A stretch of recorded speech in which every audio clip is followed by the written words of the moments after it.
Katanya di jembatan itu setiap tahun selalu ada satu orang yang meninggal.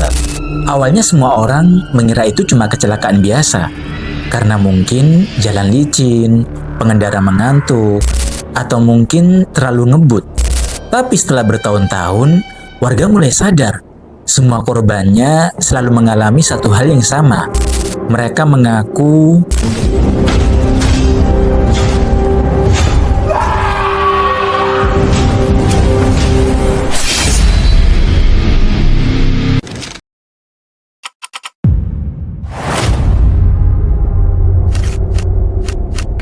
Halo teman-teman, selamat datang di Javanox, tempat di mana trauma selalu punya suara.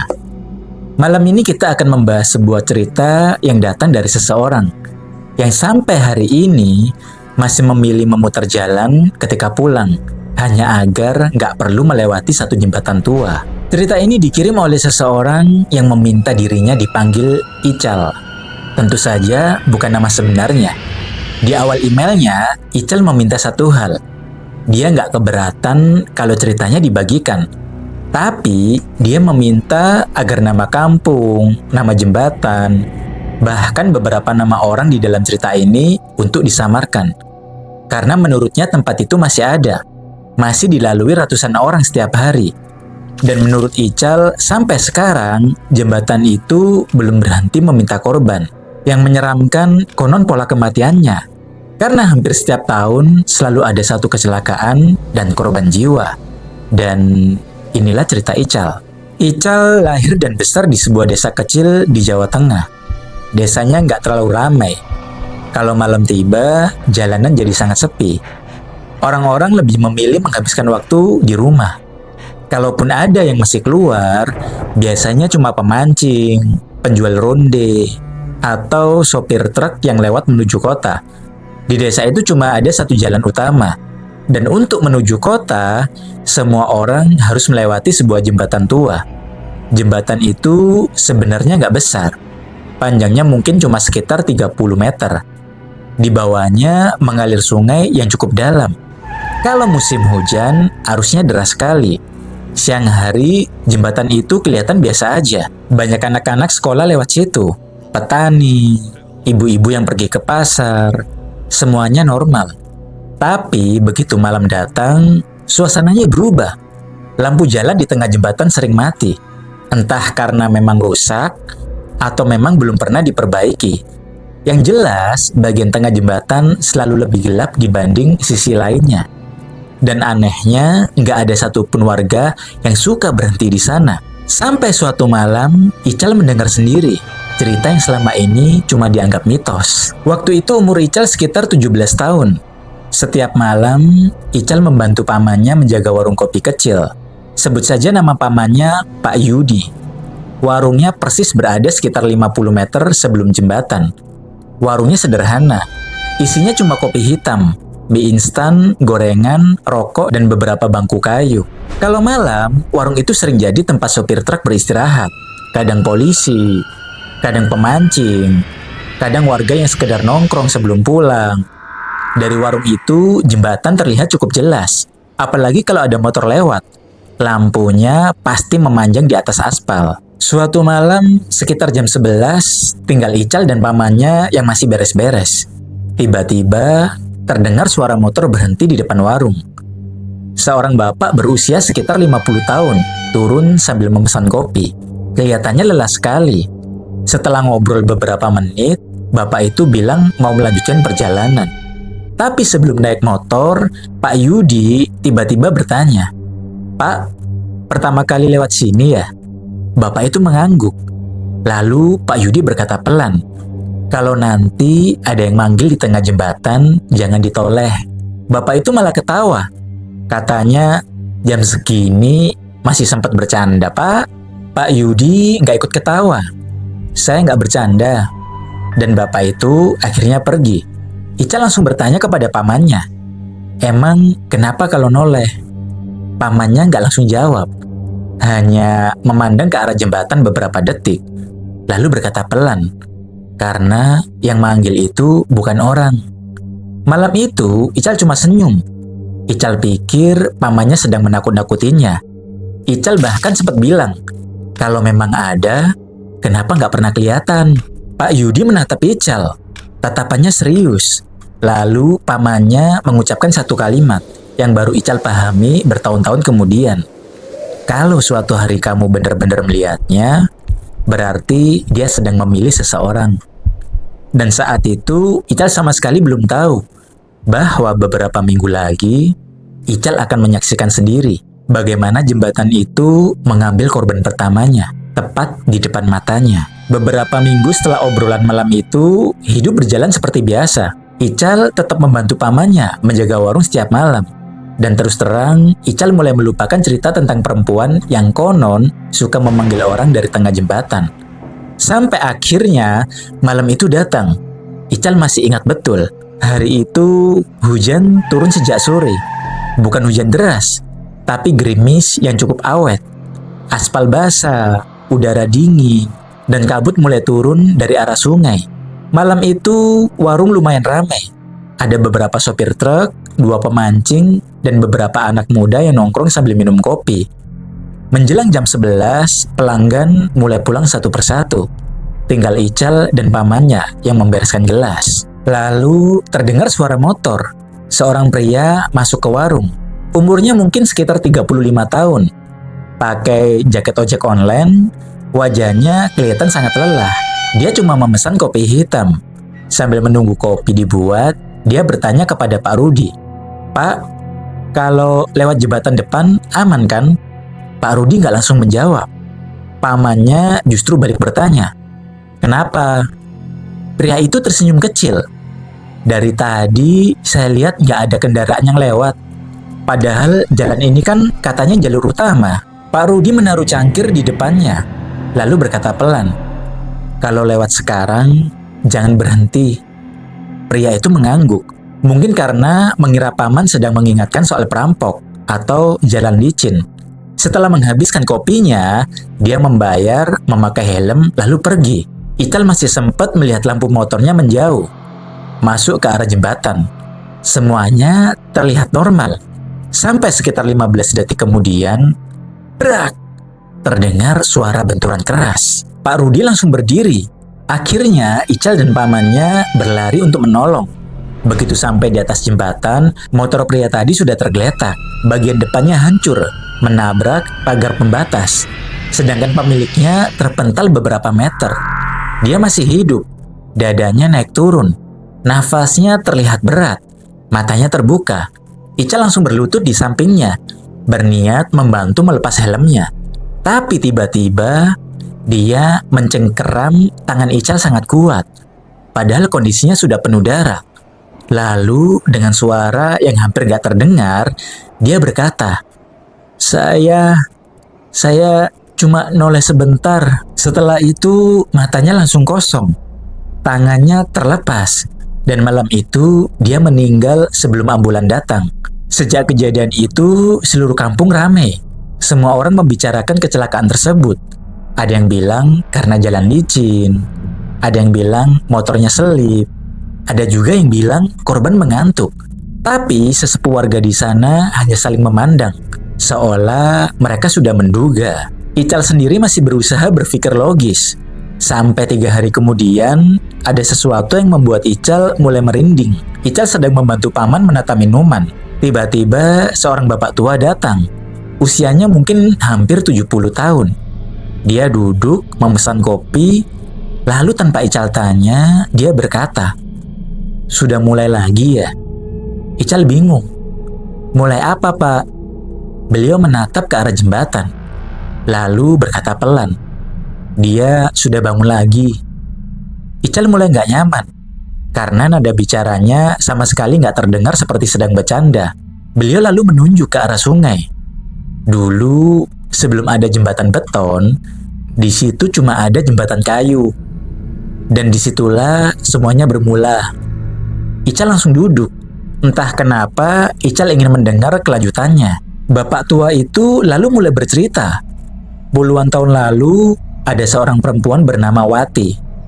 Usianya masih muda, baru menikah, dan sedang mengandung anak pertamanya. Suatu malam, dia pulang sendirian. Katanya habis bertengkar dengan suaminya. Malam itu hujan, persis seperti malam kecelakaan beberapa hari yang lalu. Menurut beberapa warga, sempat terdengar suara perempuan berteriak minta tolong dari arah jembatan. Tapi karena hujan sangat deras, nggak ada yang keluar rumah. Besok paginya, tubuh Wati ditemukan di bawah jembatan. Sandal kirinya masih tertinggal di atas. Tangannya penuh luka dan wajahnya menghadap ke langit. Kasus itu nggak pernah benar-benar terungkap. Ada yang bilang dia terpeleset. Ada yang bilang dia bunuh diri. Ada juga yang percaya dia didorong seseorang. Tapi sejak malam kematiannya, hal-hal aneh mulai terjadi. Awalnya cuma suara perempuan menangis. Lalu orang-orang mulai mengaku mendengar ada yang memanggil nama mereka saat melintas di tengah jembatan. Dan beberapa tahun setelah itu, mulailah muncul pola yang sampai sekarang nggak pernah benar-benar berhenti. Setiap tahun selalu ada kecelakaan. Ical masih diam. Bulu kuduknya berdiri. Lalu Ical bertanya, kalau memang begitu, kenapa jembatannya nggak ditutup saja? Bapak tua itu tersenyum tipis. Senyum yang sampai sekarang masih Ical ingat. Lalu beliau berkata, karena yang berbahaya bukan jembatannya, tapi rasa penasaran manusia. Dia cuma memanggil, dan selalu ada satu orang yang memilih untuk menoleh. Beliau menghabiskan kopinya, berdiri lalu pergi begitu aja. Ical bahkan lupa menanyakan namanya. Tapi sejak hari itu, setiap kali ada motor memasuki jembatan pada malam hari, mata Ical selalu mengikuti lampunya, sampai benar-benar hilang di ujung jalan. Karena entah kenapa, Ical mulai merasa takut. Setelah mendengar cerita dari bapak tua itu, entah kenapa cara Ical memandang jembatan itu mulai berubah. Kalau sebelumnya Ical menganggap semua itu cuma kebetulan, sekarang setiap kali malam datang, Ical selalu memperhatikan siapa saja yang melintas. Ical mulai sadar kalau hampir semua warga desa melakukan hal yang sama. Kalau sudah lewat jam 11 malam, mereka memilih mempercepat motor. Tidak ada yang berhenti. Tidak ada yang mengobrol di atas jembatan. Bahkan pengendara yang saling berpapasan pun jarang saling menyapa. Seolah semua orang ingin secepat mungkin keluar dari tempat itu. Beberapa bulan berlalu, sampai akhirnya giliran Ical sendiri yang harus pulang sendirian. Malam itu pamannya menutup warung lebih awal karena ada urusan. Hujan baru saja berhenti, udara dingin sekali. Waktu menunjukkan hampir 1:30 malam. Rumah Ical berada di desa seberang. Artinya, mau nggak mau, Ical harus melewati jembatan itu. Sebelum Ical berangkat pulang, pamannya menghampiri Ical. Beliau menyerahkan jas hujan, lalu berkata pelan, kalau ada apapun, jangan berhenti. Ical mengangguk. Beliau masih melanjutkan, kalau ada yang manggil, anggap saja kamu nggak denger. Ical cuma tersenyum kecil. Padahal dalam hati, Ical mulai takut. Motor Ical melaju pelan. Suara mesin terdengar sangat jelas karena jalanan benar-benar kosong. Semakin dekat ke jembatan, semakin terasa sunyi. Lampu jalan di ujung barat masih menyala, tapi bagian tengah gelap, persis seperti biasanya. Ical menarik nafas panjang, lalu masuk ke atas jembatan.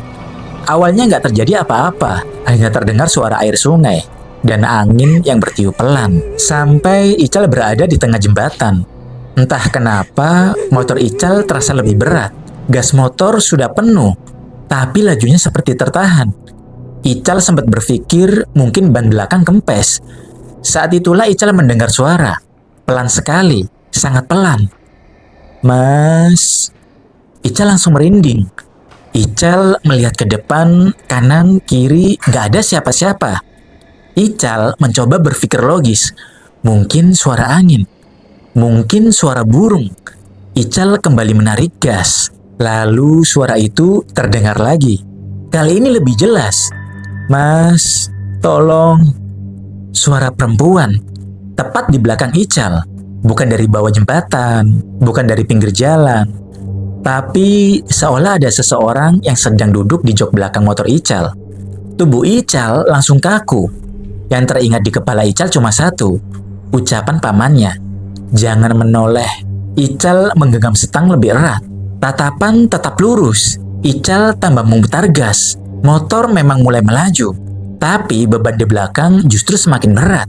Suspensi belakang terasa turun, seperti benar-benar ada orang yang naik. Nafas Ical mulai tidak teratur. Jantung Ical berdetak sangat keras. Lalu suara itu kembali terdengar, lebih dekat, lebih pelan, lebih menyayat. "Mas, bayi saya, tolong." Demi apapun, detik itu Ical hampir menoleh. Karena suaranya bukan seperti hantu, tapi seperti perempuan yang benar-benar sedang meminta pertolongan. Ical bahkan sempat berpikir, jangan-jangan memang ada orang yang mengalami kecelakaan. Tapi di situ nggak ada kecelakaan. Tangan Ical perlahan mulai bergerak, hampir memutar kepala. Sampai tiba-tiba Ical teringat ucapan bapak tua di warung. Yang berbahaya bukan jembatannya, tapi rasa penasaran manusia. Ical langsung menggigit bibir. Gas motor dimaksimalkan. Motor meraung, dan Ical tetap menatap lurus, tidak peduli apapun yang ada di belakang. Beberapa detik kemudian, beban itu hilang. Begitu saja. Motor kembali ringan. Udara terasa biasa. Suara perempuan itu tiba-tiba lenyap. Ical akhirnya berhasil keluar dari ujung jembatan. Begitu sampai di jalan desa, Ical langsung menghentikan motornya. Seluruh badan Ical gemetar. Ical membuka helm. Nafas Ical memburu. Keringat dingin mengalir di pelipis. Padahal udara malam itu sangat dingin. Ical duduk di atas motor cukup lama dan ada di pinggir jalan. Mencoba menenangkan diri. Lalu karena penasaran, Ical melihat kaca spion. Dan sampai hari ini, Ical berharap Ical tidak pernah melakukan itu. Karena ada bekas telapak tangan di jok belakang motor Ical. Bekas lumpur, seperti ada seseorang yang baru saja duduk di sana. Ical pulang tanpa berani menceritakan apapun kepada ibunya. Besok paginya, Ical kembali ke warung. Belum sempat Ical membuka cerita, pamannya langsung bertanya, "Kamu semalam dengar dia?" Ical terdiam. Pamannya menghela nafas panjang, lalu berkata, "Untung kamu gak noleh." Ical akhirnya menceritakan semuanya, tentang suara perempuan, tentang motor yang terasa berat, tentang bekas lumpur di jok. Pamannya hanya mengangguk pelan. Lalu beliau berkata, "Semua orang yang selamat selalu mengalami hal yang sama." Ical langsung membeku. Maksud paman? Beliau menatap Ical, lalu mengucapkan kalimat yang sampai sekarang masih teringat jelas. "Bedanya, kamu berhasil menahan rasa penasaran. Korban-korban yang lain, mereka menoleh." Dan sejak saat itu, Ical mulai percaya bahwa setiap cerita yang selama ini dianggap mitos mungkin berawal dari seseorang yang pernah mengalaminya sendiri. Sejak malam itu, Ical nggak pernah lagi menganggap cerita tentang jembatan itu sebagai mitos. Ical tetap membantu pamannya menjaga warung, tetap melihat puluhan kendaraan melintas setiap malam. Tapi sekarang, setiap kali ada orang asing berhenti di warung, hal pertama yang dilakukan pamannya bukan lagi menawarkan kopi, melainkan bertanya, "Baru pertama kali lewat sini ya, Pak?" Kalau orang itu mengangguk, Pak Yudi pasti mengucapkan kalimat yang sama. "Kalau nanti ada yang manggil, jangan ditoleh."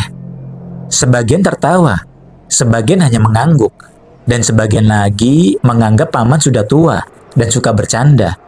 Padahal pamannya selalu mengatakan dengan wajah yang serius. Waktu terus berjalan. Setahun berlalu. Ical sempat berharap cerita itu benar-benar sudah selesai. Ical pikir kejadian yang dia alami malam itu hanyalah kebetulan. Sampai bulan yang sama, musim hujan yang sama, dan udara malam yang sama, kecelakaan itu terjadi lagi. Korbannya bukan orang desa Ical, melainkan seorang sales yang sering keliling kota. Motor yang dikendarainya menabrak pagar jembatan. Tubuhnya terpental ke bawah. Ketika ditemukan, dia masih sempat bernafas beberapa menit. Dan menurut warga yang menolong, kalimat terakhir yang keluar dari mulutnya adalah, "Saya dengar ada perempuan manggil saya." Setelah itu dia meninggal. Ical hanya bisa berdiri diam. Karena Ical tahu kalimat itu, persis seperti yang pernah Ical dengar sendiri. Beberapa hari setelah kejadian itu, bapak tua yang pernah bercerita tentang Wati kembali datang ke warung pamannya. untuk sekedar minum kopi. Saat itu Ical menemui bapak tua tersebut karena Ical ingin bertanya dan memastikan satu hal. Pak, kalau memang benar perempuan itu Wati, kenapa dia melakukan semua ini? Bapak tua itu tersenyum kecil, lalu menggeleng pelan. Siapa bilang itu Wati? Ical terdiam. Beliau menatap ke arah jembatan. Tatapannya kosong. Nak, yang benar-benar meninggal malam itu memang Wati. Tapi nggak ada yang tahu siapa yang memanggilnya lebih dulu. Ical cuma bisa terdiam. Bapak tua itu kembali melanjutkan. Sejak dulu, orang-orang terlalu cepat menyalahkan arwah yang ditemukan. Padahal, belum tentu dialah yang pertama menghuni tempat itu. Ical ingin bertanya lagi, tapi beliau sudah berdiri. Sebelum pergi, dia hanya meninggalkan satu kalimat. Kalau suatu hari kamu mendengar ada yang memanggil namamu, jangan pernah merasa penasaran. Karena mungkin dia memang sedang mencari orang berikutnya. Namun, beberapa tahun kemudian, Ical pindah ke kota. Warung pamannya sudah tutup. Pamannya juga sudah meninggal dunia karena sakit. Jembatan itu sekarang sudah diperlebar. Lampu jalannya lebih terang, pagar pembatasnya lebih tinggi, aspalnya juga sudah jauh lebih bagus. Kalau melihat fotonya sekarang, mungkin nggak ada yang percaya bahwa tempat itu pernah menjadi pembicaraan seluruh desa.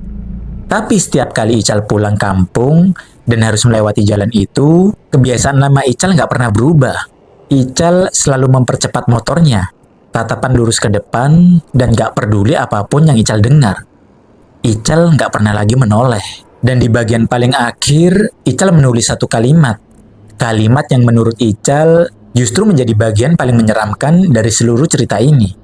Dia menulis, saya nggak tahu apakah yang saya dengar malam itu benar-benar makhluk gaib atau hanya ketakutan saya sendiri. Tapi sejak malam itu, setiap kali ada orang yang memanggil nama saya dari belakang, saya selalu berhenti sebentar untuk memastikan suara itu berasal dari orang yang benar-benar masih hidup. Entah cerita ini benar atau hanya sebuah legenda yang terus hidup di tengah masyarakat, kita mungkin nggak akan pernah tahu. Tapi satu hal yang menarik, hampir setiap daerah di Indonesia punya satu tempat yang selalu dihindari warga ketika malam tiba. Dan seringkali yang diwariskan bukan cerita tentang hantunya, melainkan sebuah pantangan. Pantangan yang tetap ditaati, meski nggak ada seorang pun yang benar-benar tahu bagaimana semuanya bermula. Karena kadang yang paling menyeramkan bukan tempat yang gelap, bukan pula sosok yang konon menghuni tempat itu, melainkan suara yang terdengar begitu meyakinkan, hingga membuat kita lupa bahwa tidak semua panggilan harus dijawab. Gue Adam Arianda. Stay with me.